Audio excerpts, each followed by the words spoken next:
네, 광고도 들었죠 이제? 네. 지금부터 네. 저희를 방해하는 건 아무것도 없습니다. 네. 90분 얘가 방해를 하네. 최준정 박사님 다시 한번 소개합니다. 어서 오십시오. 네, 안녕하세요. 네. 저희가 로켓 전문가를 몰라서 이분을 부르는 게 아니에요. 이분이 전문가더라고 보니까. 이러시면 안 되는데 이거 정말 진짜 전문가이시기도 하고 네. 또 최주현 박사님은 워낙 팬들도 많으시니까 네. 저희가 구독자가 지금 많이 필요한 상황 아닙니까? 그래서 우리 지구본 연구소에 최주현 박사님을 모셔야 되겠다. 네. 전략적으로. 그렇습니다. 항공우주연구원이라고 네. 있는데 거기하고 법무법인 율촌하고 네.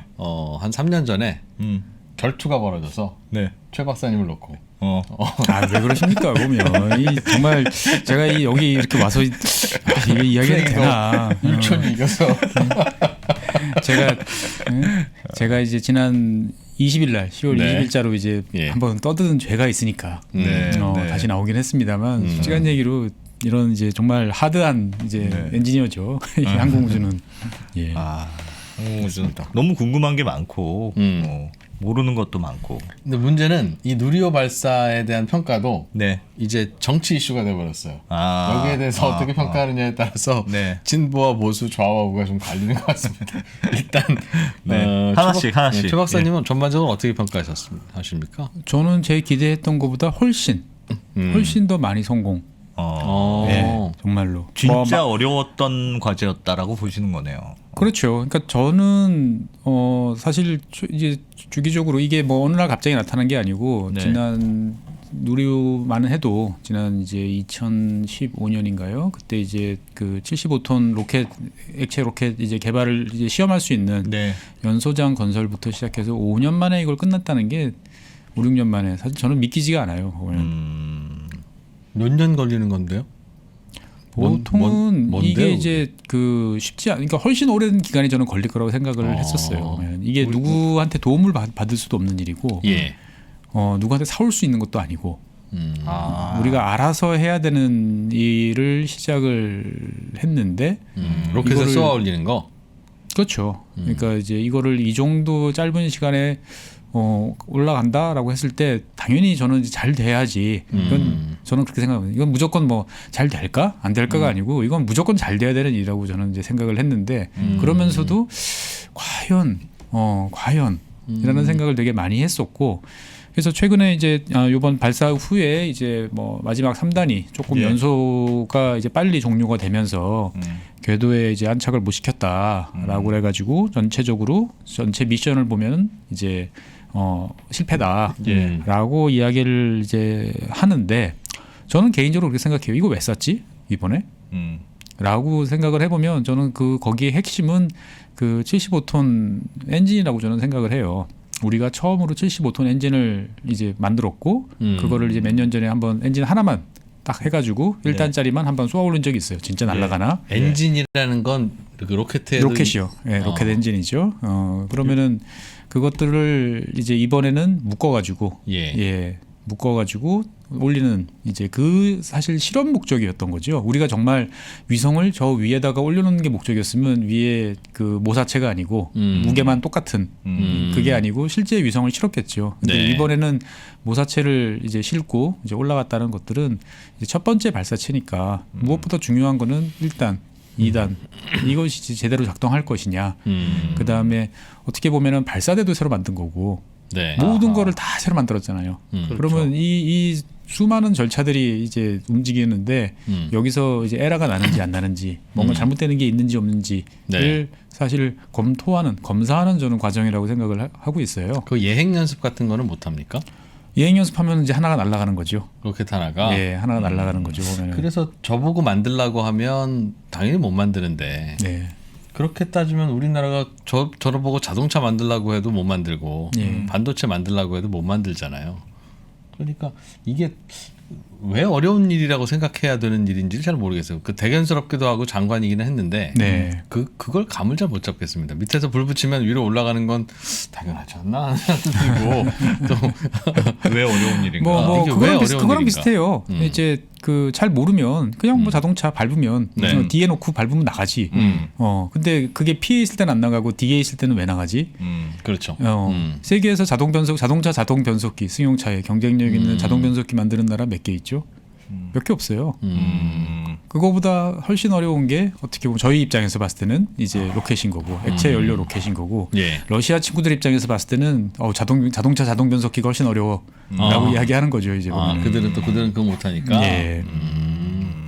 이게 지구상에서 몇 나라 정도가 그럼 해내는 일입니까? 시도하거나? 그러니까 독자적으로 발사체를 우주 궤도에 올린다라고 하면은 이제 오늘 이제 저희가 말씀드린 로켓 발사체를 가지고 있는 나라 생각해 보면 대표적인 나라가 미국, 러시아 두 나라가 있고요. 네. 그다음에 중국이 있고요. 네. 그다음에 옆 나라인 일본도 있어요. 예. 일본 있고 그다음에 유럽 같은 경우는 이제 그 유럽 같이 공동으로 쏘아 올리는 사실은 이제 프랑스가 지분 60%니까 거의 프랑스라고 봐야겠죠. 예. 이제 유럽 그 우주 개발 기구에서 만드는 아리안 로켓이 있죠. 그렇게 네. 보면 5개 정도고 그다음에 이제 미국 내에서는 이제 여러 개가 있죠. 최근에 이제 성과를 날리고 있는 예, 일론 머스크가 운영하고 있는 펠콘 9이나 뭐 펠콘 헤비 이런 것들. 그러니까 미국은 여러 이제 그 업체들이 경쟁 체제가 되고 있고요.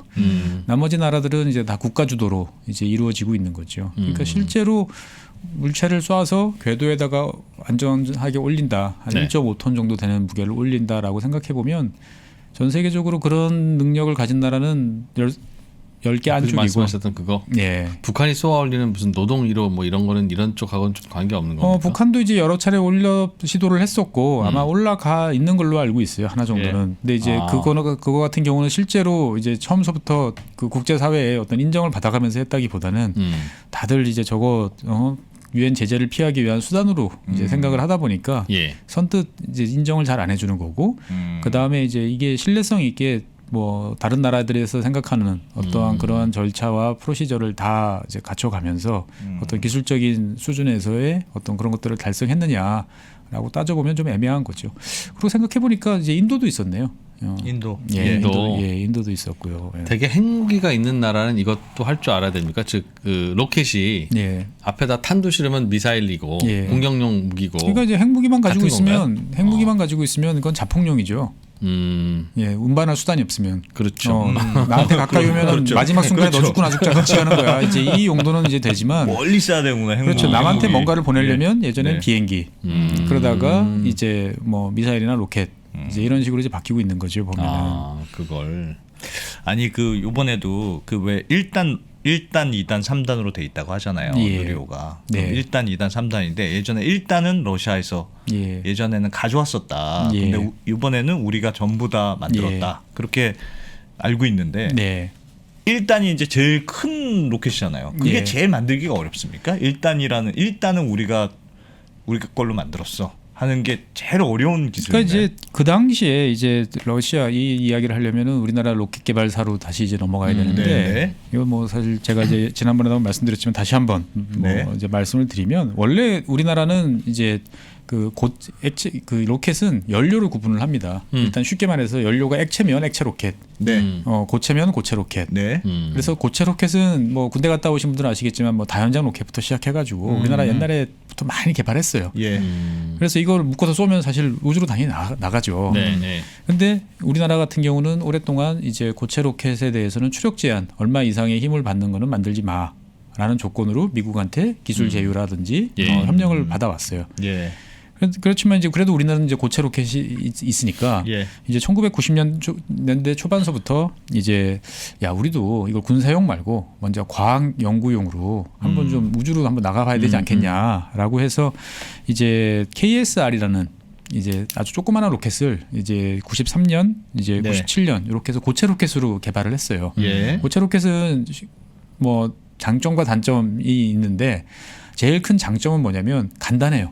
딴 거 다 필요 없어요. 그냥 통에다가 연료를 집어넣고, 근데 물론 이제 그 연료를 이제 액상의 이제 연료들을 이제 끈적끈적한 놈을 이제 어떻게 네. 잘 배합을 해서 딱딱하게 만들어. 어떤 딱딱하게. 모양으로 성형을 해서 그래야 불꽃이 제대로 잘 나오니까 그 균질하게, 왜냐면 막 한쪽만 탐부로 안 되니까 균질하게 잘 만드는 이제 어려움이 있긴 하지만 일단 만들어 놓고 붙이면 그 다음부터 신경 쓸 게 없어요. 그냥 날아가요. 터지든 날아가든 둘 중에 하나죠. 보면 네. 그러니까 안에 부속품이 없어요. 고체 로켓은. 안에가 다 그거군요. 예, 다 연료예요. 다 연료. 예, 연료니까 그냥 불 딱 붙이면 올라가는 거예요. 단순해요. 양초 같은 느낌이에요. 그렇죠. 왜 옛날 그 등산하실 때 오래된 저희 이제 아재들 같은 경우 고체 연료라고 해서 뚜껑 열면 불 붙이면 맞아요. 파라핀. 예, 그거예요. 보면은. 그러다 보니까 고체 로켓은 단순합니다. 단순하니까 그 군사용으로 쓰기 좋은 거죠. 왜? 버튼만 누르면 일단 날아가니까. 근데 단점은 뭐냐면은 좀 거칠어요. 그러니까 정밀하게 추력 제어 이런 것들이 이제 어려운 면도 있고 그 다음에 그 같은 그 무게면 이제 액체 연료에 비해서 이제 추진력이 떨어집니다. 그러니까 에너지량이 적어요. 많은 분들이 이거에 대해서 상당히 이제 헷갈려 하시는데 액체 로켓이 이제 고체 로켓보다 우리가 얼핏 생각하면 고체가 더 훨씬 화력이 좋을 것 같은데 액체가 더 화력이 좋아요. 화력이. 예, 그러니까 추력이 훨씬 좋아요. 같은 무게로 놓고 태워 보면 액체 로켓이 더 멀리 더 높이 올라갈 수 있는 거죠. 액체 로켓의 연료는 석유입니까? 여러 가지 종류를 써요. 뭐 이제 우리나라에서 이번에 올라간 누리로 같은 경우는 케로신이라고 그러는데 뭐 쉽게 말하면 등유예요, 등유. 등유를 이제 고순도로 이제 정제를 하는 거죠. 그리고 거기다가 이제 뭐 정전기 방지 장치라든지 뭐 여러 가지 이제 좀 섞어가지고 쓰긴 하지만 기본적으로는 등유예요. 등유고. 그 다음에 이제 미국 같은 미국 같은 경우는 이제 스페이스 셔틀이나 아니면 이제 델타 로켓 이런 거 같은 경우 보면은 거기는 이제 수소를 씁니다. 그래서 액체 수소를 이제 쓰는 거고요. 그 다음에 이제 그렇지 않고 그래서 이제 보통 지금 현재 서방에서 쓰는 것들은 주로 케로신하고 그다음에 액체 수소. 이제 두 가지고요. 옛날에는 뭐 여러 가지 상당히 독성이 강한 어떤 화학적인 물질들을 섞어가지고 이제 연료를 썼어요. 액체 연료로. 이제 북한은 지금도 이제 그런 식의 그 연료를 이제 사용을 하고 있고요. 그건 이제 간단하지만 독성이 많고 이제 유지 관리가 이제 어려운 이제 이런 면들이 있는 거죠.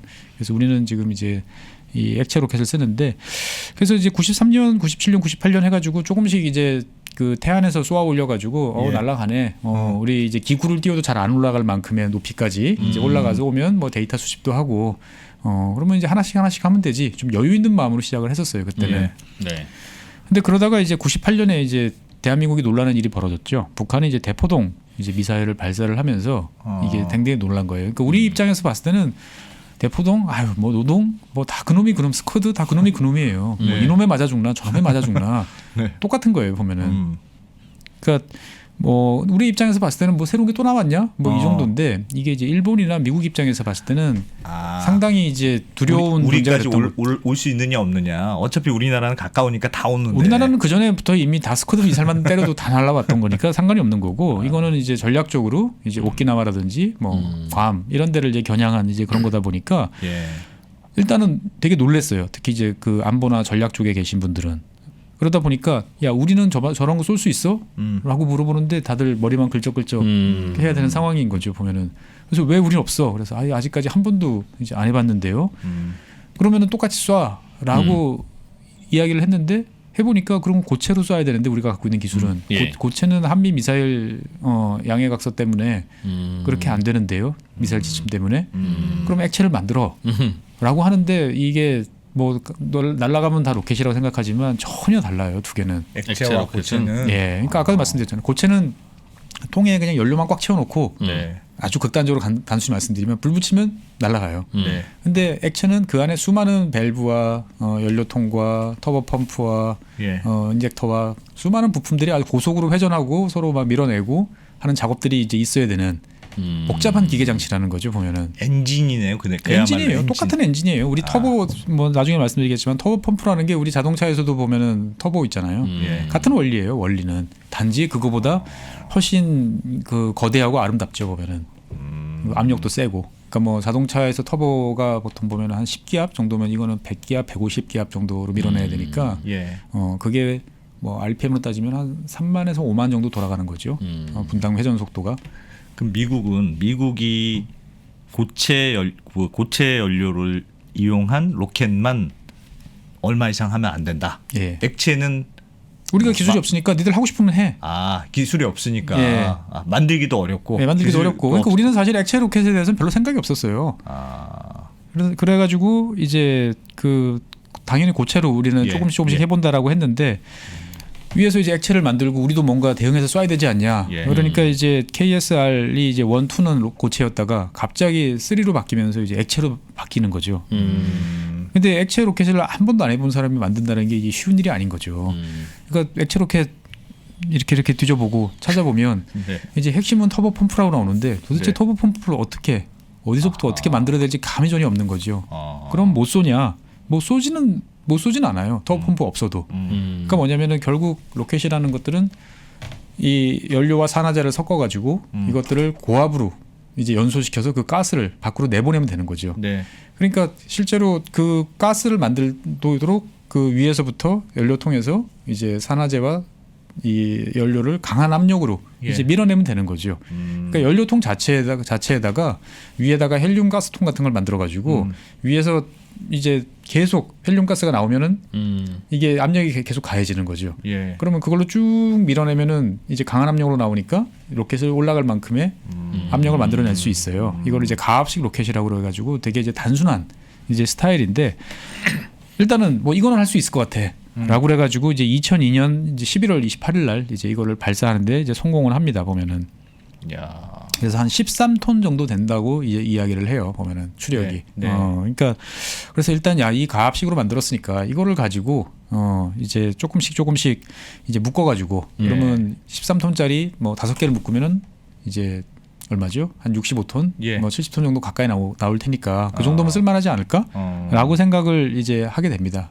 그러면서부터 이제 방향이 이제 기존의 고체 로켓 여유 있게 개발하는 거에서 이제 어차피 고체는 안 되잖아.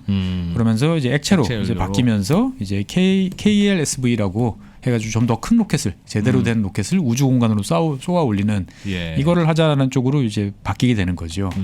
근데 바뀌게 되는데 이제 이 시점에서 이제 2000년대 초반에 이제 우리를 둘러싼 이 주변 환경이 이제 바뀌면서 우리한테 기회가 주어져요. 2000년대 초반에 뭐가 기회가 주냐면은 이제 MTCR이라고 있습니다. 미사일 테크놀로지 컨트롤 레짐이라고 그래가지고 미사일 통제 기술 뭐 어떻게 보면 협약 뭐 이제 이런 식으로 보통 번역이 되는데 1987년에 이제 만들어진 거예요. 그러니까 뭐냐면은 쉽게 말씀드리면은 공격용 무기로 쓸만한 장거리 로켓과 관련된 기술은 아무한테나 팔면 안 된다. 라는 거예요. 그래서 그 기준이 뭐냐면은 탄두 중량 끝에 뭐 위에 이제 실려 있는 탄두 중량이 500kg. 그다음에 사정거리는 300kg. 킬로미터. 300km. 요거를 넘어가는 미사일에 대해서는 기술 이전, 판매 이런 거 안 된다라는 거죠. 그럼 이게 왜 좋냐? 그러면 일단은 이 MTCR 가입 국가들끼리는 실제로 그러면은 500kg, 300km를 초과하지 않으면 서로 주고받을 수가 있어요. 전혀 없는 맨 땅에 헤딩해야 되는 입장에서 봤을 때 일단은 300km, 500kg이라는 뭐 그 안에 하지만 뭔가 그래도 아쉬운 대로 이제 남한테 뭔가 돈을 주면 그래도 일정 부분 뭔가 도움을 받을 수 있는 문이 요만큼 열린 거죠. 보면은 오히려 그러니까 이거를 규제라고 생각하면 규제예요. 우리 통째로 다 사오고 싶은데 그걸 왜 우리한테 안 팔어? 돈 준다는데 왜 안 팔게? 라고 생각하면 말도 안 되는 규제고 하지만 일단은 이 안에 들어가려면 그래도 일정 수준 이제 기준은 이제 가지고 있어야 돼요. 근데 일단 들어가면 그 안에 있는 쪽에서 이제 초보적인 것들은 이제 주고받을 수 있는 거고 그 다음에 이제 그 공동 기술 개발 같은 경우도 가능해요. 더 멀리 나가는 것도. 근데 대신 완제품은 안 돼요. 완제품 통째로. 우리 돈 줄 테니까 러시아, 일본 가져와. 갖고 와. 우리가 그 중에서 좋은 거 싸서 그냥 할게. 풀 패키지로 다 팔어. 그래서 우리가 그대로 사서 그냥 우리가 쏜다. 이거 안 돼요. 보면은 공동 개발은 가능하지만 그렇게 미사일 세트 완제품 이거는 이제 그 안에서도 서로 주고받을 수 없도록 이제 규제를 해놓고 있어요. 보면은.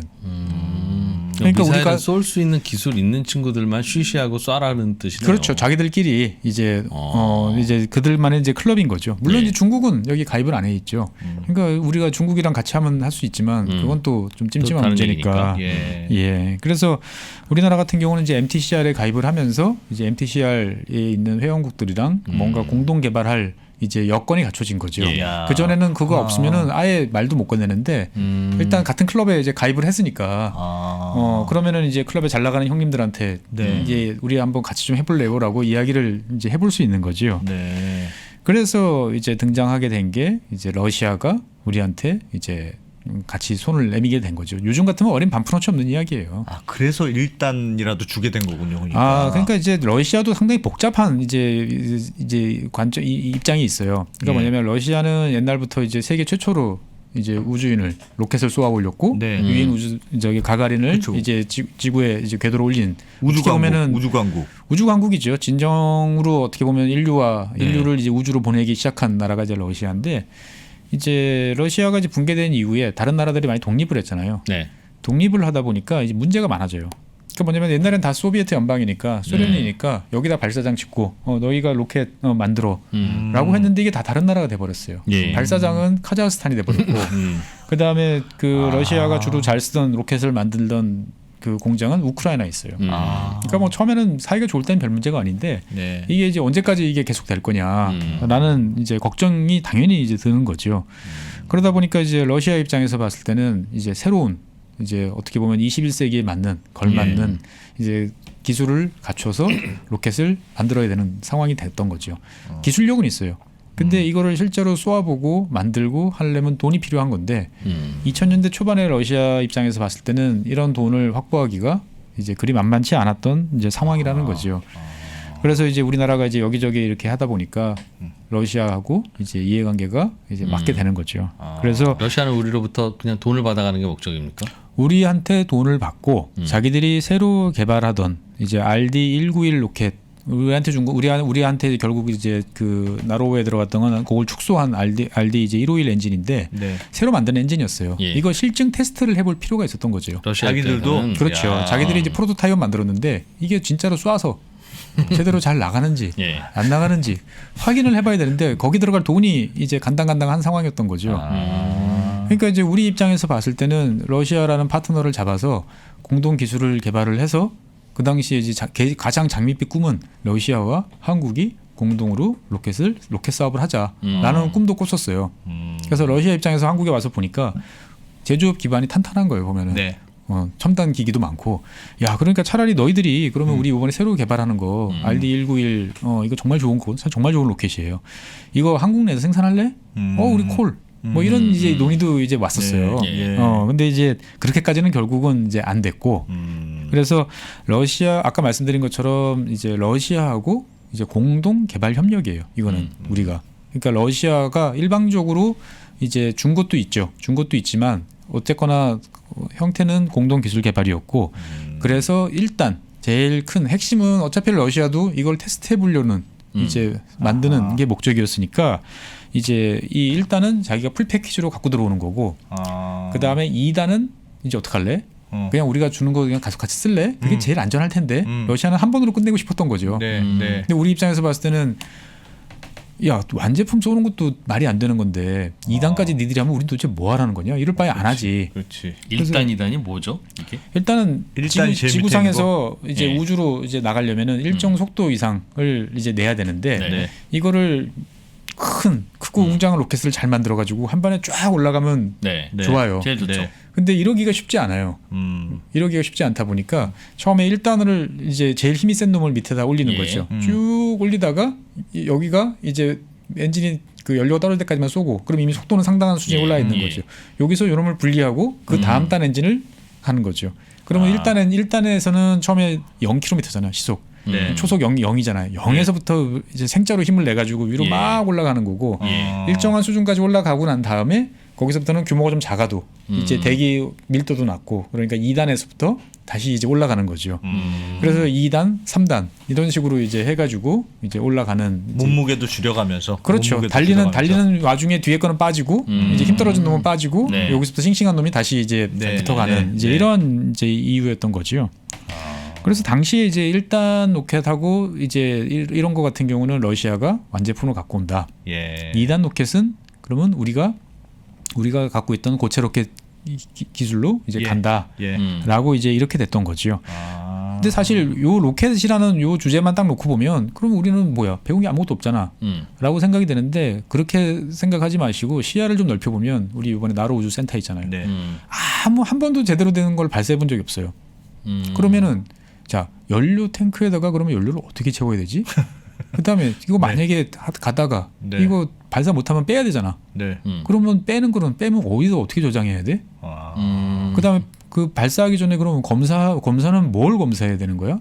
ABC도 없었군요. 그러니까 새로 뭔가를 해야 되는데 이거를 러시아나 이제 그 미국 같은 경우는 수많은 삽질과 인명 피해와 돈을 퍼부어가면서 이제 정립을 해놨던 거고 우리는 그런 체계에 대해서는 러시아가 알려주는 거죠 보면은. 그러니까 가장 핵심이 되는 1단 로켓에 대해서는 자기들이 이제 기술 보호 협정을 체결해가지고 이제 그것들을 타이트하게 이제 막고 있었지만 나머지에 대해서는 우리한테 제공을 해준 거예요. 사실 그것만 해도 어마어마하게 컸던 거죠. 엄청 고마운 만약에 나라네요. 그게 없었다 생각하면 일일이 다 하나씩 그러면 이제 말도 안 되는 실수와 이게 맞나 저게 맞나는 고민을 해야 되는데 어쨌거나 수백 개의 로켓을 쏘아 올렸던 러시아가 이제 보유한 그런 이제 절차, 뭐 안전, 뭐 관련돼서 검사해야 될 사항들, 고려해야 될 거 이런 것들 같은 경우는 다 우리가 이제 배울 수 있었던 거죠 보면은. 그래서 그 로켓이라는 하나만 보시면 안 되고 그 체계 전체적인 그 체계를 봤을 때 우리가 보면 상당히 얻은 게 많은 거예요. 그 KSLV-1이라고 하는 그래서 우리가 이제 예전에 봤던 이제 나로호 같은 경우가 이제 그런 식에서 보면 많이 배웠던 거죠. 그래서 처음에는 사실 우리도 기대를 많이 했었던 게 이제 러시아가 기술을 많이 줄 것 같았고 설령 러시아가 기술을 주지 않아도 예전에 북한이 쏘았던 이제 은하 이제 3호나 이런 것들을 보니까 우리가 이지스함 동원해가지고 추적이 가능하거든요. 쭉 쏘면은 이제 궤적이 그려지니까 일단 분리 그러면 일단 분리를 이렇게 추적해 보면 우리 바다에 떨어지는 걸 보니까 잽싸게 가서 이제 주워 왔었죠. 주워 와 보니까 의외로 멀쩡했어요. 그래가지고 그 안에 이제 있는 부품이 뭐 어디쯤인지 뭐 이게 하이닉스에서 나온 반도체인지 뭐 이런 걸 다 이제 처음에 받지는 못했지만 발사한 거니까 이제 뜯어봐도 된다. 그렇죠. 그 생각까지 했었어요. 했는데 이제 그 기술 보호 협정이 체결되면서 이제 일체 우리는 거기에 이제 손을 댈 수 없는 이제 그런 식의 이제 제약 조건이 이제 가해지기 시작을 했습니다. 그러다가 발사체 하고 난 다음에 그 잔해 수거도 안 돼. 그 다음에 실패를 하고 나면 조사 작업 같은 경우도 러시아가 진행한다. 라는 식으로 이제 됐던 거죠 보면은. 그러니까 이것만 보면은 우리가 일방적으로 돈 주고 그냥 아무것도 안 한 거 아니야라고 생각할지 모르지만 제가 아까 말씀드린 것처럼 발사대와 그거와 관련된 여러 가지 시스템. 하다못해 매뉴얼 같은 경우는 다 줬으니까 이런 거 하려면 너희들 거 참조해서 해봐라고 하면 그것만 해도 어딥니까 보면은 그거를 이제 전체 사업 규모가 한 8천억 정도예요. 8천억 정도인데. 한 2천억이 아마 러시아한테 갔을 거예요. 그럼 나머지 6천억은 뭐였냐? 우리도 이제 기술 개발해야 되는 거고 발사장 지어야 되잖아요. 건설 공사해야 되잖아요. 땅 사야 되고. 그러니까 지금으로 보면 이 러시아한테 2억 불도 안 되는 돈을 주고 시스템 로켓 1단 엔진 시스템을 제외한 나머지를 패키지로 다 받아와서 우리가 마음대로 쓸 수 있도록 했다. 이거 말도 안 되는 금액이에요 보면은. 그러니까 기술 개발도 하고 발사장 건설도 하고.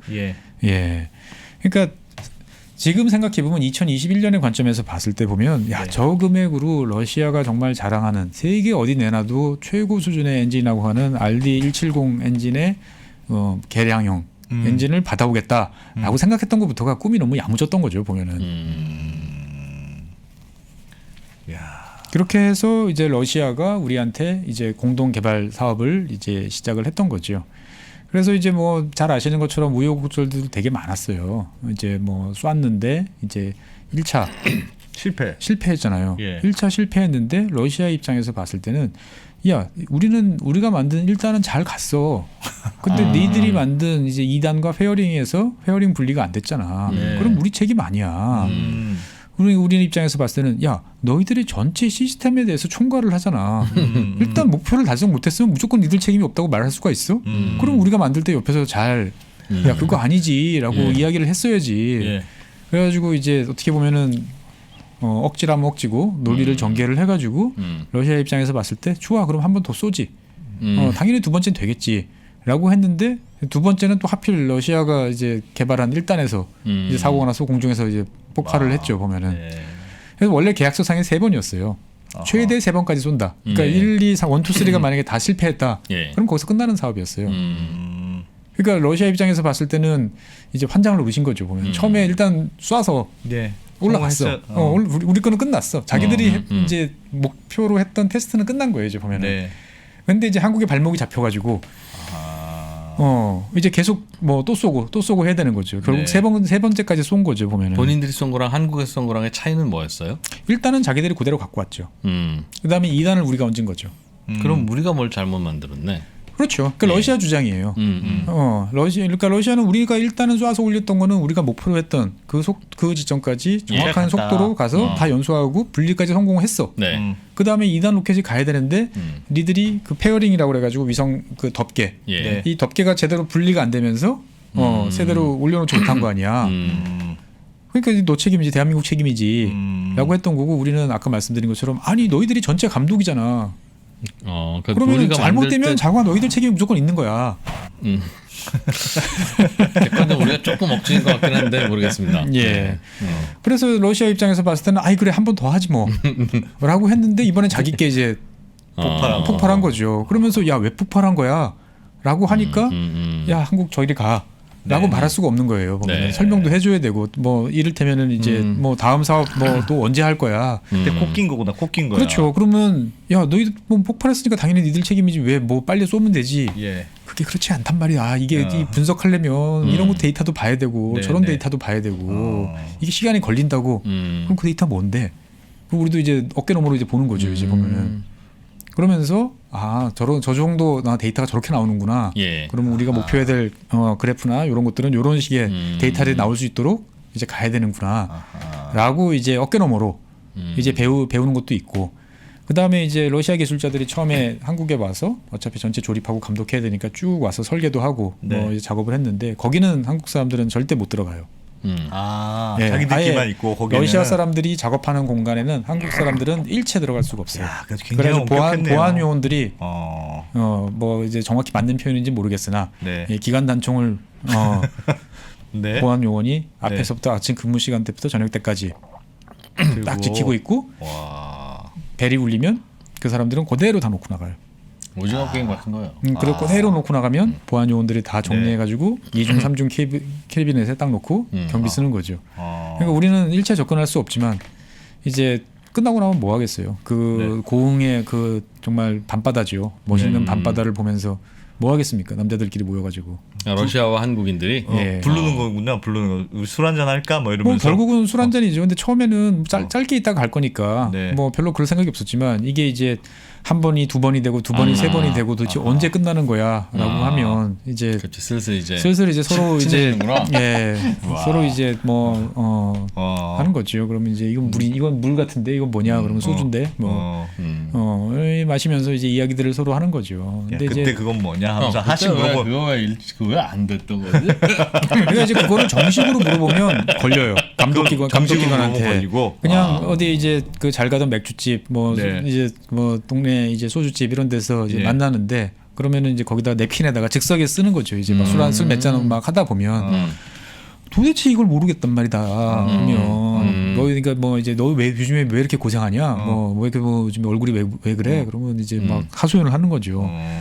그러면 러시아 이제 엔지니어 사람들이 다 알죠. 러시아 사람들은 그렇게 보고 손가락으로 그냥 알려만 줘도 쫙 풀어 나갔는데 위를 딱 봤는데 손가락을 짚었는데 잘못 풀었네 그동안에 계속.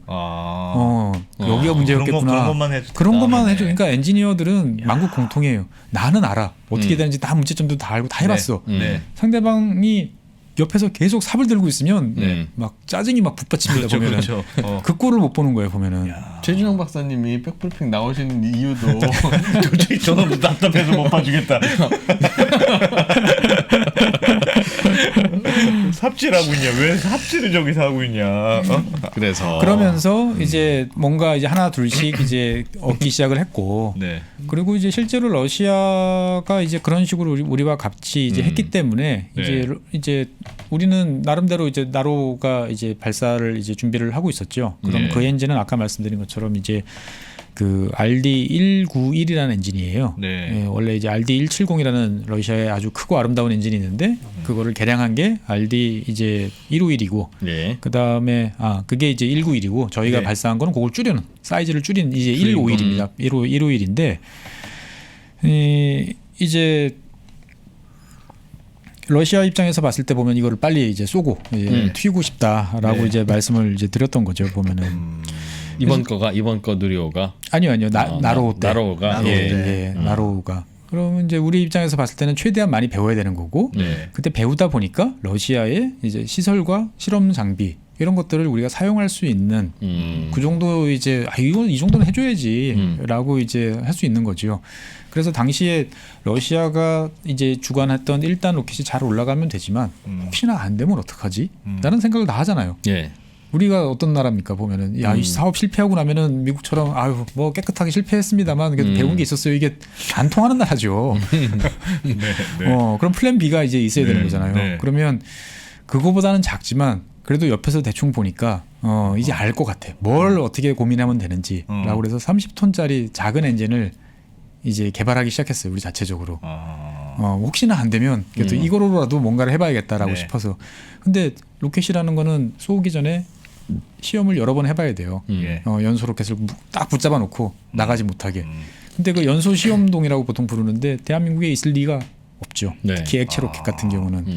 그러면 그걸 들고 러시아로 가는 거예요? 러시아로 갔어요. 야. 러시아로 가서 이제 처음에 시험을 하니까 잘 되는 듯 하다가 이제 2, 3초 후에 폭발. 그러면은 러시아 친구들이 이제 찌찌찌 하는 거죠 보면은. 네, 그러면 이제 네. 우리 입장에서 봤을 때는 이제 그거 다 다시 수고해가지고 주워 와가지고 왜 틀렸나라고 하는데 러시아 친구들 표정을 보니까 뭐가 문제였겠구나 정도는 이제 알 수 있는 거죠 이제 보면은. 그래서 야 그러면 이거 시험장 어떻게 만들어야 돼? 라고 물어봤을 때 그래도 본 거 있으면 만들 수 있는 거죠 보면은. 그러니까 이런 식으로 해가지고 우리가 시험장도 만들었어요. 그래서 시험장을 아까 말씀드렸잖아요. 이제 나로를 이제 발사를 한 이후에 예. 이제 그 나로 그 우주기지에다가 예. 연소 시험동을 만듭니다. 와. 그러니까 그 전에는 그러면은 러시아랑 같이 할 때는 어떡하냐? 러시아는 자기네 나라에서 실험하고 난 다음에 갖고 온 거죠. 이제 보면은. 그러니까 기술 누출을 안 시키려고. 네. 그러니까 우리가 이제 기술 개발을 하려고 그러면 실제로 그 우리는 결과물만 보지만 그 앞단에 있는 수많은 그 프로세스들과 예. 장비들, 설비들 이런 것들이 있어야 되는데 그 중에 하나가 연소 시험동인 거죠. 그래서 연소 시험동 같은 경우가 2015년에 아마 완공된 걸로 제가 알고 있어요. 그러니까 그러면은 이제 2015년 그 완공되는 동안 뭐 했냐? 그러면 우리는 이제 75톤급짜리 엔진을 만들겠다는 계획하에서 이제 그거를 엔진을 이제 만들고 있었던 거죠. 그래서 완공되자마자 2015년에 일단 뭐 연소 시험 한 2초짜리 네. 라고 해보니까 되네 안 터지고 돌아가네. 자 그러면 연소 시간 늘려봐 조금씩. 자 15초, 30초, 50초 뭐 이런 식으로 이제 늘려가면서 계속 이제 확인을 하는 거죠. 제대로 돌아가나 안 돌아가나. 야. 그렇구나. 그러니까 이게 어떻게 보면 제가 되게 이제 그 나로 누리호 발사되는 걸 보면서 되게 울컥했던 게 뭐냐면 예. 제가 제가 한번 갔었어요. 나로 우주기지를. 예. 나로 우주기지를 갔었을 때가 2008년이었어요.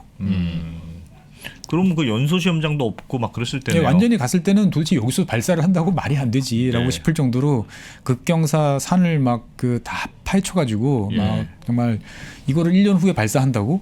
예. 라는 싶을 정도의 그런 상황이었던 곳이죠 보면은. 근데 이제 그때 갔을 때 이제 안내해주고 말씀해주던 분들 표정이 참 기억이 많이 났어요. 비장하던가요? 비장. 뭐 이미 갈릴 만큼 갈려 들어간 거죠. 이제 보면 위에서는 국회나 이런 데서는 도대체 그 예산 가지고 뭐 하냐, 왜 자꾸 늦어지냐, 왜 자꾸 돈 더 달라고 그러느냐 라는 이야기고, 러시아는 우리 말 안 듣지, 시간은 표는 다가오지. 해보니까 이제 산을 까보니까 당초 생각보다 공사비는 더 많이 들지. 공사비 많이 드니까 전체 예산은 통으로 정해져 있는데 예. 모 중공업에서 만든 저 발사대 돈은 지금 이제 성금을 기성금을 줘야 그 다음 단계로 넘어가는데 줄 돈은 없지. 어디 가서 하소연은 못하지. 정말 울고 싶은 상황이죠. 근데 이제 그거 하시던 분들이 이제 지금까지 하시는 거예요. 그럼 몇 년이에요? 2008년이면. 아이고, 13년이잖아요. 13년. 보네요. 네. 아, 그러니까 이번에도 그 브리핑 하면서 막 다들 하시는 분들이 막 울컥하고 막 하시는 게 진짜 그 회한이 많긴 많았던 프로젝트네요. 그렇죠. 예. 그러니까 이게 잘 날아가니까 더 그런 거죠. 만약에 빵 터졌으면 막 또 한숨만 나오고 네. 해야 될 텐데 잘 날아가니까 너무 아쉬웠던 거구나. 그렇죠. 그래서 뭐 지난 시간에도 제가 말씀드렸지만 이 웬나로도 같은 경우는 사실 로켓 발사하기 별로 좋은 데는 아니에요. 그렇다면서요. 거기가 조금 뭐 위치적으로 좀 불리하다고. 그러니까 그 발사장은 무조건 적도 근처에 있는 게 좋아요. 적도 근처. 예. 왜냐면은 이 지구가 네. 회전하잖아요. 예. 그러니까 우리가 지구가 회전할 때 같이 묻어서 가면은 예. 훨씬 좋잖아요. 그러니까 이제 동쪽으로 쏠 수 있으면 제일 좋고, 그 다음에 남쪽으로 쏠 수 있는 것도 뭐 나쁘진 않고, 제일 좋은 거는 그러니까 발사장 같은 경우는 이왕이면 적도 근처에 있으면 이 자전 속도를 이용해 가지고 더 쉽게 예. 더 높은 고도까지 올릴 수 있는 거고, 그 다음에 주변이 다 바다면 좋아요. 아, 왜냐면은 걸릴 게 없으니까. 일단 떨어지는데 일단이 이제 자기네 나라 안에 떨어지면 괜찮은데 남의 나라 육지에 떨어지면 곤란하잖아요. 그러네요. 그러다 보니까 이제 그런 것도 따져야 되는 거죠, 보면은. 근데 나로 같은 경우는 그래서 우리나라 같은 경우도 처음에는 이제 우리 지도를 쭉 보면 아시겠지만 우리는 네. 동쪽으로 쏘기가 쉽지 않아요. 우리 동쪽에 이제 일본이 있기 때문에. 일본이 있으니까. 예. 그러니까 이제 잘못 쏘면은 이제 그거는 그렇죠. 예, 안 되죠. 큰일 그러니까 나겠네. 우리는 남쪽으로밖에 창이 안 열려 있어요. 남쪽으로 쏘려면 이왕이면 제일 남쪽에서 쏘는 게 제일 좋아요. 네. 아, 그러면- 그래서 밑으로 내려가고. 그러면 어디겠어요? 제주도. 제주도죠. 네. 제주도에서도 제일 남단인 모슬포. 네. 에다가 원래 만들려고 그랬어요. 아. 원래 만들려고 그랬는데 뭐 정말 온갖 뭐 지역 주민들은 또 나름대로 사정이 있으셨겠지만 어쨌든 간에 격렬한 이제 반대로 인해 가지고 제주도에서 우리는 안 했으면 좋겠습니다라고 해서 결국 그러면 제일 그나마 남쪽으로 내려온 게 이제 고흥 반도에서 제일 끝에 있던 이제 웨나로도라는 섬에다가 처음에. 이제 발사장을 이제 만들게 된 거죠. 그러다 보니까 평지도 아니고 되게 급경사를 깎아서 이제 만들다 보니까 밑에서부터 로켓을 조립을 해가지고 위쪽으로 올라가는데도 이제 만만치 않은 거고 사실 이제 앞으로 미래를 봤을 때 보면은 더 큰 로켓을 쏜다라고 했을 때 보면은 그러면은 그걸 쏠 수 있을 만큼의 캐파가 될까라는 걱정도 사실 저는 개인적으로 좀 들어요. 일단은 지금 우리가 이제 지금 요번에 발사한 누리호 같은 경우를 제대로 할 때까지는 이 현재 시설이 됐는데 네. 이거보다 이제 더 큰 정말 이제 그 달나라까지 사람을 보내겠다 아니면 정지궤도까지 올리겠다 싶을 정도의 대형 발사체를 쏠 만큼의 그 캐파가 지금 현재 웬나르도에 있을까? 캐파라고 하면 뭐 여러 가지 입지 조건들이라는 거지요. 그러니까 새로 더 깎아서 이제 뭐 만들고 해야 되는데 그러면 예. 더 길어져야 되는데 네. 지금도 이렇게 급 커브를 돌아서 올라가야 되는데 이만큼 긴 놈을 거기다가 움직이는 그런 거는 것도 쉽지 있군요. 않은 거죠. 보면은 그러니까 러시아나 미국 같은 경우는 조립센터에서 딱 해보면은 크롤러라는 큰 네. 이제 이놈이 천천히 이제 거대한 로켓을 싣고 이렇게 기어오는 거죠. 예. 기어와서 이렇게 발사대에 딱 올려놓는 거고. 러시아 같은 경우는 철도로 네. 철도로 예, 가져오고. 움직여가지고 딱 오는. 근데 이제 우리는 이제 그렇지 않은 이제 상황. 꼬불꼬불한 상태로. 그렇죠. 그리고 이제 아까 말씀드린 것처럼 이제 발사 각도도 상당히 좀 제한돼 있는 이제 이런 거죠. 그러다 보니까 우리보다는 일본 같은 경우가 훨씬 좋아요. 일본 더 발사장 남쪽에 있으니까. 남쪽에 있고 사방이 다 열려 있어요. 아. 열려 있다 보니까 자유롭게 동쪽, 뭐 남쪽 쏘고 싶은 대로 이제 쏠 수가 있는 거고. 뭐 부동산처럼 이 우주센터도 입지가 이제 핵심인데 그런 면에서 봤을 때 보면은 그 불령 기아나라고 그러죠. 프렌치 기아나라고 하는 네. 남미 대륙 저 북쪽에 보면은 프랑스 가지고 있는 영토가 있어요. 예. 거기에 이제 쿠르 우주센터가 이제 유럽 그 우주센터인데 거기가 위치로 보면 1등입니다. 보면 뭐 적도에 딱 있고. 예, 적도죠. 그러니까 뭐 거기가 뭐 얼마죠? 저도 좀 정확히 기억은 안 나는데 거의 뭐 적도 근처예요. 적도 근처다 보니까 북위 5.9도 정도니까 예. 거기가 이제 제일 좋은 위치죠. 입지로 보면 압구정동 같은. 예, 그런 가능하면 거고. 적도 가서 하면 좋다. 예. 우리도 가서 하면 안 돼요? 우리가 거기까지 가서 쏘려면은 그러면 이제 거기다 건설을 지어야 되는데 네. 네. 어느 나라랑 협상을 잘하면 할 수도 있겠죠. 네. 근데 이제 그만큼 이제 아직까지는 그거를 만약 그런 데까지 가서 지을 만하려면 우리가 이제 상업적으로 이제 계속 이제 성공을 해서 이걸로 돈을 쏘는 건 성공해야 된다. 예. 그래서 이제 뭐 그 러시아 같은 경우는 우리보다 더 북쪽이니까 예. 더 이제 불리한 면도 있는데 그러다 보니까 이제 한때는 이제 시런처라고 그래가지고 바다 위에다가 이제 해상 발사장을 만들어서 적도 근처에서 쏘면 될 거 아니야. 그러니까요. 라고 해서 실험도 몇 번 해봤는데 네. 이제 가격 문제라든지 여러 가지 상황들이 그렇게 썩 경제적 생각만큼 그렇게 경제적이진 않다라고 그래서 요즘에는 그렇게 많이 할 수는 있지만 지지가 잘 안 돼서 그런 그렇죠. 거예요. 잘 하지는 이제 않는 이제 이런 상황인 거죠 보면은. 이번에 쏜 거는 뭐가 좀 아쉽거나 그걸 실패한 거예요? 이유가 뭐예요? 뭘 하려고 했다 못한 건가요? 그러니까 일단은 이제 저 궤도 지구 이제 그 우주에는 여러 가지 궤도들이 인공위성들이 이제 돌고 있습니다. 그러면 네. 이제 인공위성들이 아무데나 막 도는 게 아니고 다 용도가 있어요. 예. 용도에 맞춰서 이제 돌아야 되는 거죠. 우리가 쓰는 통신위성 같은 경우는 예. 정지위성이라고 그러죠. 정지위성이라는 거는 지구가 자전하는 속도만큼 똑같이. 똑같은 속도로 움직이기 때문에 해야 항상 그 위치에 자리에 있는 있다. 것은 36,500km 이제 상공에 이제 있어야 되기 때문에 예. 그런 거는 이제 정지위성이고 그건 높죠. 어마어마하게 만 단위 3만 킬로미터까지 올라가야 되니까 그거는 이제 커야 되는 거고 이제 지구를 여러 차례 이제 자전하는 이제 저궤도 낮은 궤도들도 이제 쓸만한 다 용도들이 있는 거죠. 무슨 지구를 관측한다든지 자세히 본다든지 뭐 이런 용도 좀 낮은 게 좋겠죠. 이제 뭐. 그래서 이제 그 우리가 생각했을 때는 이제 저궤도에다가 이제 그 실용적인 위성들 사이즈가 한 1.5톤 정도예요. 예. 그러니까 그 정도 위성을 올려놓을 수 있는 거를 이제 생각을 했던 거죠. 그래서 우리나라 같은 경우는 이제 75톤짜리 로켓 4개를 이제 묶으면 이제 그 300톤이죠 보면 예. 300톤. 그다음에 2단은 75톤짜리 하나. 예. 라고 하고 그다음에 맨 위에 이제 3단 로켓이 이제 하나 올라가 있는 거죠 보면은. 근데 이제 그 3단 로켓이 이제 제대로 이제 요번에 연소가 생각보다 이제 덜 됐다라고 그래가지고 빨리 꺼졌다고 하대요. 조금 빨리 꺼졌다. 그렇습니다. 이게 이제 우주 과학은 다 계산이에요. 그래서 딱 얼마만큼 이 연소를 해서 얼마의 추력이 나오면 몇 초 동안 연소하면 어디까지. 그다음에 그 다음서부터 어디까지 연소하면은 그 속도를 계산해봤을 때 예. 어느 정도까지. 네. 그래서 딱딱 정해져 있어요. 왜냐하면 예. 그거보다 더 연소해서 더 멀리 가면 안 가도 되니까. 실패고, 예. 못 가도 실패인 거죠. 정확하게 궤도에 딱 올려놔야 이제 그게 원하는 대로 이제 돌 수가 있는 거죠 보면은. 근데 이제 생각보다 빨리 꺼졌다라는 게 현재까지는 공식적인 이제 발표예요. 46초 전에 이제 연소가 중단됐다라고 그러니까 해야 되는데 그러면은 연소가 중단된 거는 이제 파악이 됐는데 예. 왜 중단이 됐는지를 이제 확인하는 데까지는 시간이 의외로 생각보다는 오래 걸릴 수가 있어요. 예. 그러니까 우주선이 그냥 올라가면 우리는 넉넉히 가만히 있는 게 아니고 우주선 모든 여러 가지 각 그 부분마다 엄청난 다양한 센서들이 장착이 돼 있고 예. 여기서 지구상으로 이제 끊임없이 데이터를 실시간으로 보내주고 있어요. 다 숫자죠. 저희는 아무리 봐도 몰라요. 근데 그 숫자를 다 해석을 해서 네. 다시 시뮬레이션을 해보는 거죠. 그래서 여기가 문제가 생겨서 이런 결과가 나왔다라는 것까지 이제 다 확인이 돼야 이제 공식적으로 이제 대외적으로 발표가 이제 되는 거죠. 그걸 규명을 해야만 똑같은 문제가 안 생기겠죠. 보면은. 그렇죠. 그럼 그 전까지는 똑같은 거 또 쏴봐야 문제가 생길 수밖에 없는 거죠. 그러니까 이제 지금 다음번에 이제 또 쏴야 되는 이제 입장이면 뭐 또 쏘면 되지라고 생각하지만 지금 쏘시는 분들 쏴야 되는 분들 입장에서 봤을 때는 입이 바짝바짝 마르는 거죠. 그 기간 동안에 원인 규명을 정확히 해야 되고 그렇죠. 그 원인 규명이 따라서 그러면 그 사고 원인을 제거할 수 있는지 이게 이제 어떤 기술적인 문제인지 기계적인 문제인지 아니면 정말 알 수 없는 우연한 어떤 네.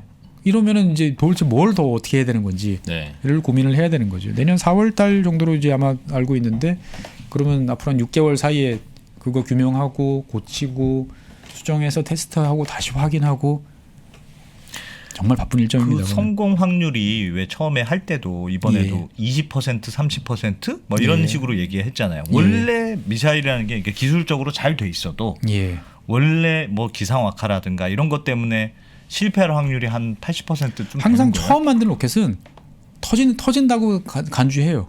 그래서 처음에 하나 딱 쐈는데 잘 올라가도 네. 잘 올라가는 게 맞아.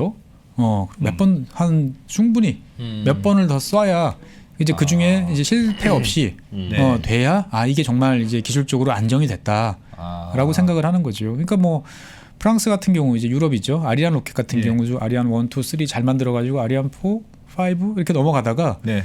여기서 이제 요 시스템을 이렇게 그대로 넘겨왔는데 네. 소수점 계산하는 게 오류가 나면서 네. 멀쩡한 로켓이 갑자기 안 돼요. 갑자기 안 돼. 그 자기 자체 시스템이 이상하다고 멀쩡히 잘 올라가고 있는데 소수점 저 밑에 자리가 뭔가 이상하게 나왔다고 이거 로켓이 이상해. 그래서 잘 올라가고 있는 로켓인데 자동 시스템이 폭파.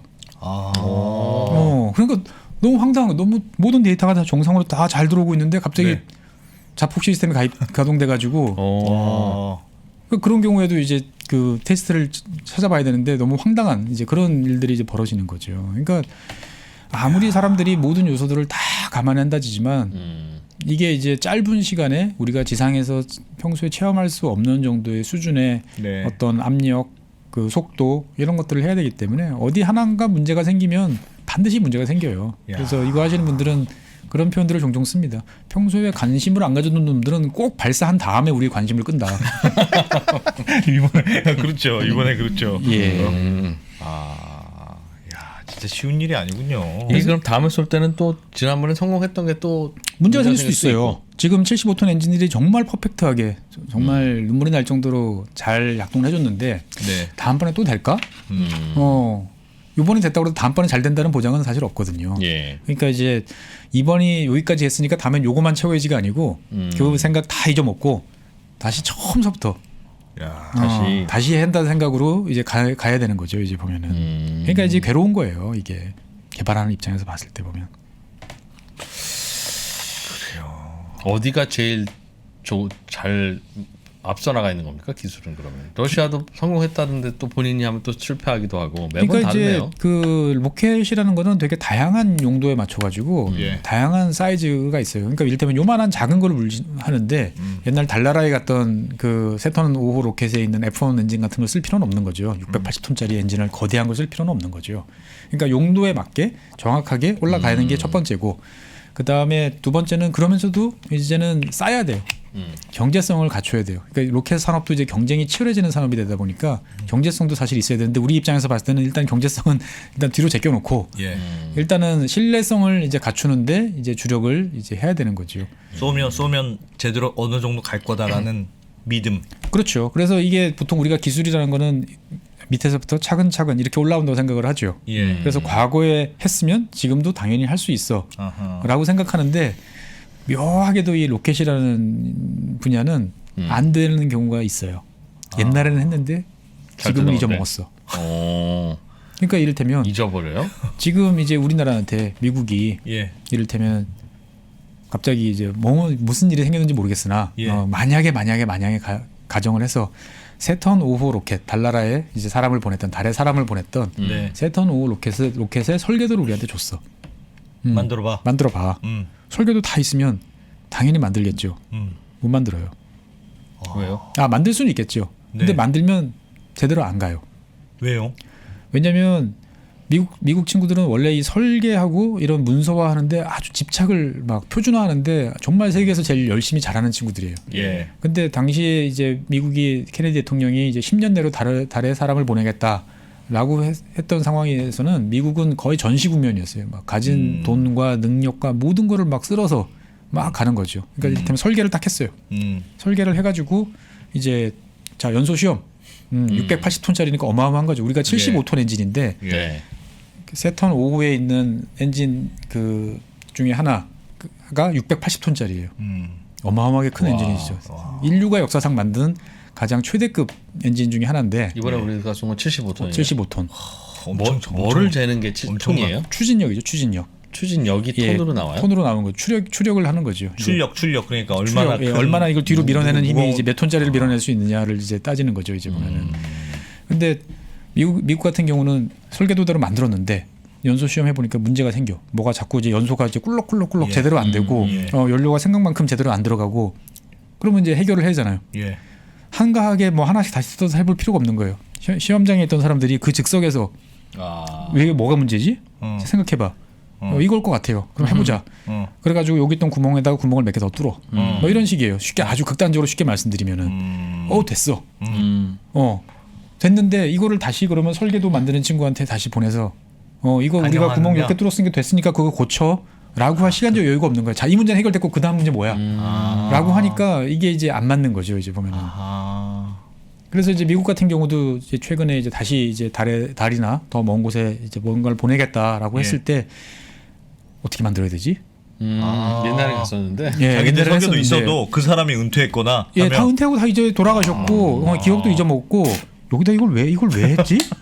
그래서 설계도랑 뭐 그런 식이에요. 설계도랑 이제 그 박물관에 있는 거를 끄집어 와가지고 맞춰보니까 안 맞는 게 있는 거예요.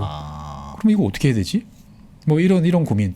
그 다음에 옛날에는 이게 이제 막 돈이 어마어마하게 많던 시절이니까 몽땅 최첨단이 아니고 이제 제일 능숙한 사람들의 이 손놀림으로 다 용접을 해서 하나하나. 지금은 미국에서 그 정도 용접할 사람 찾을 수가 없어요. 뭐 이런 문제들도 있는 거죠. 이제 보면 어마어마한 노하우네. 그러니까 그야말로 노하우네. 노하우예요. 노하우. 그리고 이제 시행착오도 많고 그 시행착오를 잘 관리해서 다음 단계로 남아가야 되는 거. 그러니까 저는 이제 이 뭐 그 인터뷰 내용을 제가 정확하게 기억은 하는 건 아니지만 그 인터뷰하셨던 분들이 당부하는 게 있어요. 사업을 계속해서 이 노하우가 계속 유지될 수 있도록 협력업체들이 도와주셨으면 좋겠다. 그게 정말 중요한 거예요. 왜냐하면은 이거를 위해서 이제 많은 협력업체들이 같이 참여를 했었거든요. 이제 현대중공업이나 이런 큰 기업들도 있지만 이제 작은 중소기업들도 많아요. 그 안에 들어가는 부품들 이런 것들을 그렇겠죠. 같이 하는 오로지 로켓이라는 이 특수한 물건을 만들기 위해서 다들 머리를 쥐어 짜고 해보니까 이렇게 하니까 되더라는 노하우를 이제 알게 된 거죠. 이제 알았는데 이 사업이 없어지면 이거는 어디다 갖다 팔 수 있는 물건도 아니고 없어지는 거예요. 그러다가 이제 만약에 중간에 사업이 없어지면 그러다가 이제 한 15년쯤 후에 뭐 2040년쯤 돼서 다시 해볼까? 이번에는 처음부터 한 200톤짜리 해보지. 라고 그러면 다시 맨 땅에 헤딩을 또 해야 되는 일들이 또 생기는 거죠. 보면은. 그렇기 때문에 그 사람들의 노하우 그다음에 그 업체의 설비 이런 것들이 이제 계속 진행이 될 수 있도록 이제 도와달라라고 이야기를 한 거죠. 이제 보면은 이게 간단한 일이 아닌 거예요. 그렇군요. 괜찮네. 그래서 이제 아까 이제 1단 로켓을 뭐 통째로 나로 이야기 잠깐 제가 하나 빼먹은 게 있었는데 우리가 얻은 로또가 하나 있긴 있었어요. 뭐 저도 이제 들은 이야기니까 이제 100% 맞는다라고는 볼 수 없지만 러시아 친구들이 무슨 생각을 했는지 모르겠는데 1단 로켓 1단인데 로켓 없는 로켓 엔진만 없는 껍데기를 우리한테 하나 줬대요. 엔진만 빼고? 엔진만 빼고. 그럼 진짜 껍데기네요. 껍데기죠. 근데 그 껍데기 안에 뭐가 있어요? 온갖 배선들과 그다음에 연료 탱크는 이렇게 제작을 하고 재질은 뭘까? 이 배치는 어떻게 하지? 여기다 왜 이렇게 갖다 놨지? 그것만 해도 어마어마한 거죠. 그럼 왜 줬을까요? 왜 미스테리예요.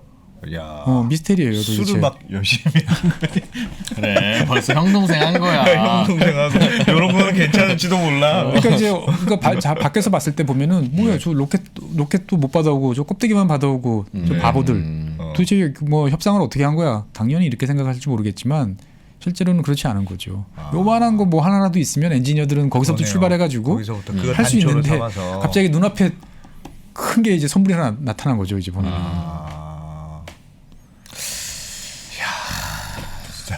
대단한 얘기들이 많군요. 그러니까 이제 알면 알수록 그 참 재밌고 이런 게 많은데 좀 어떻게 보면 우리는 이게 성공이냐 실패냐 여기에만 이제 너무 메모리 됐던 게 저는 좀 아쉬운 거예요.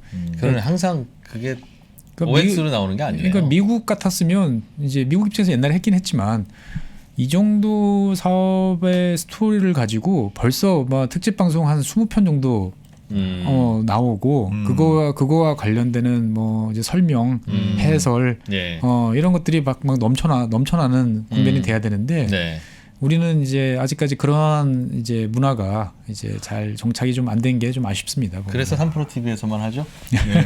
이 영화로 만들어도 될 것 같아. 영화로 만들어도 그러니까 이제 엄청나게 그 재밌을 것 같아요. 항우연 이제 전체 우리 체계 종합 체계 개발은 이제 항우연에서 하고 그다음에 엔진 같은 경우는 이제 하나 에어로스페이스에서 이제 뭐 이제 제작하고 그랬었는데 항우연 홈페이지에 들어가 보시면 이제 이 체계 개발 사업과 관련돼서 이제 담당하셨던 그 박사님들이 이제 인터뷰하신 게 있어요. 발사 며칠 전에.